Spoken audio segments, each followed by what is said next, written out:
আসসালামু আলাইকুম। আমি শেখ জিল্লুর রহমান, বাংলাদেশ সেনাবাহিনীর অবসরপ্রাপ্ত ইন্টেলিজেন্স সার্জেন্ট। আমি অবসরে আসার পর আমার মাথায় ব্যথা অনুভব হয়। এক পর্যায়ে প্রচণ্ড ব্যথা অনুভব হয়। আমি ডাক্তার দেখাই। ডাক্তার আমাকে এমআরআই করার জন্য বলেন। এমআরআই করা হলে তাতে ডাক্তার সাহেব দেখতে পারেন পিটুইটারি টিউমার।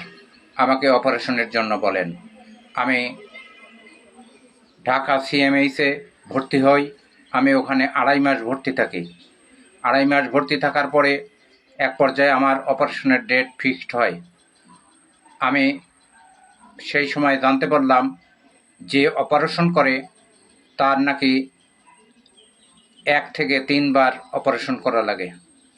আমি ভয়ে অপারেশন না করে আমি বাড়িতে চলে আসি। আমার আর কোনো উপায়ন্ত থাকে না। আমার ব্যথা ক্রমান্বয়ে বেশি। আমি মৃত্যুর দিকে ঢলে পড়ছি। এমতো অবস্থায় আমি জানতে পারলাম হাফেজ মকবুল সাহেবের কথা।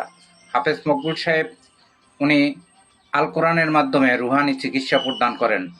ওনার রুহানি চিকিৎসায় ক্যান্সার থেকে পৃথিবীর যত প্রকার রোগ ব্যাধি আছে সমস্ত কিছু ভালো হয়ে যায়, সুস্থ হয়ে যায়।